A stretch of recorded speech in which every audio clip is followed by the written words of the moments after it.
In a quiet corner of Savannah, Georgia, stood a Victorian house painted a soft blue, the color Miss Clara chose back in 1968. She and her husband Robert had just moved in, fresh-faced newlyweds, with a lifetime ahead of them. For 57 years, the house heard her voice.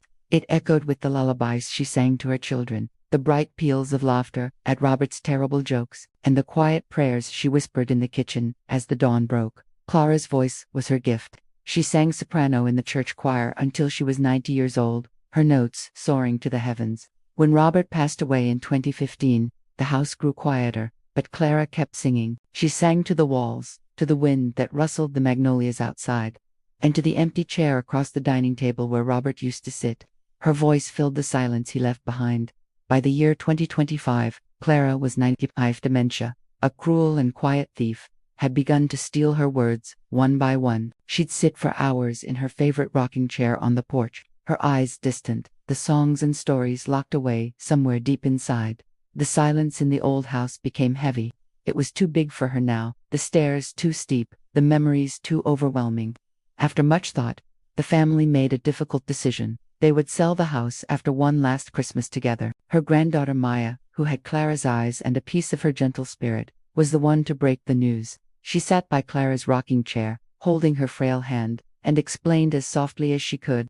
Clara just nodded, her gaze fixed on something far away. She said nothing. That night, a storm brewed outside, and Maya decided to stay over, sleeping in her old childhood bedroom. Around 3 a.m, a sound drifted up from downstairs, pulling Maya from her sleep. It was singing, but it wasn't the faint, hesitant voice she'd grown used to. This was Clara's voice, clear and strong as it was in 1968, a pure, melodic stream flowing from the old parlor. Maya crept down the creaking staircase, her heart pounding. She pushed open the parlor door, expecting to find her grandmother, but the room was empty. Then she saw it. On a dusty shelf, the old reel-to-reel tape recorder that had belonged to Robert, his pride and joy from the 70s, was spinning. Its spools turned slowly, playing a tape simply labeled Clara S. Songs, 1972. The voice filling the room was a younger Clara, singing a lullaby Maya had never heard before. It was a song of heartbreaking sweetness, a melody she'd written for their first child, a baby who was stillborn, a grief the family rarely spoke of. The tape clicked and the song ended, leaving a profound silence in its wake. Just then, Clara walked into the room, but something was different. Her eyes, usually clouded with confusion, were clear. They were focused, present. She looked directly at Maya and smiled, a real, knowing smile. "Maya, baby," she said, her voice a soft, steady whisper. "The house played it for you. It remembers what I forgot." The next day, the family gathered. They found a box of old tapes, dozens of them, a library of Clara's life recorded on magnetic film. They played more hours and hours of her voice. There were prayers from lonely nights, stories she'd made up for the children, and love letters she had sung to Robert instead of writing them down. As her voice filled the rooms, the old blue house seemed to breathe with her, its walls humming with the life it had held for so long. Right on schedule, the realtor arrived, brisk and professional. "Good news," she announced. "We have an offer full price, cash. They want to gut it and turn the lot into condos." A heavy silence fell over the family. Everyone looked at Clara. She slowly shook her head, and one word came out, as strong and solid as the house's foundation: "No." And then, a miracle.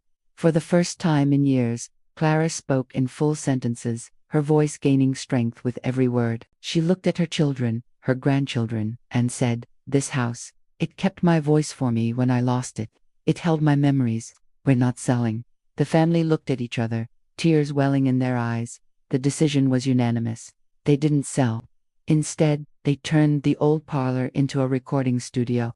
They called it Clara's Voice. Seniors from all over Savannah came to record their stories, their songs, their favorite recipes, and their messages to the future, preserving their voices before time or illness could take them away. And through it all, Clara would sit in her rocking chair, listening, a gentle smile on her face as the house filled once more with life and sound. A year later, on Clara's 96th birthday, the family gathered to celebrate. They played a special tape they'd found from 1975, Clara's powerful voice filling the room with a rendition of Amazing Grace. But as the hymn faded, something new began.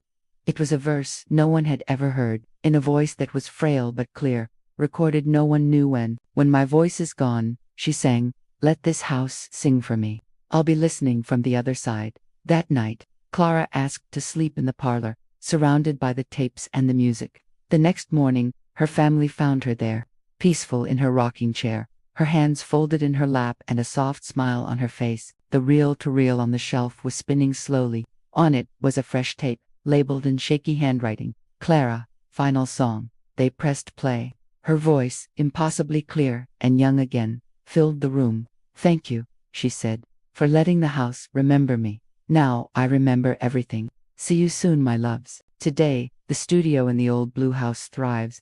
It's a sanctuary of memory, a place where voices are saved, and every visitor says the same thing.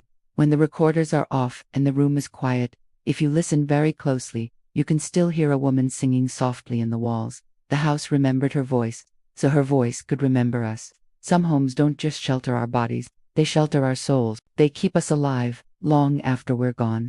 Thank you for listening to Whispers of Aunt Lila. If you enjoyed this story, please subscribe for more. Just look for the W.O.A.L whisper.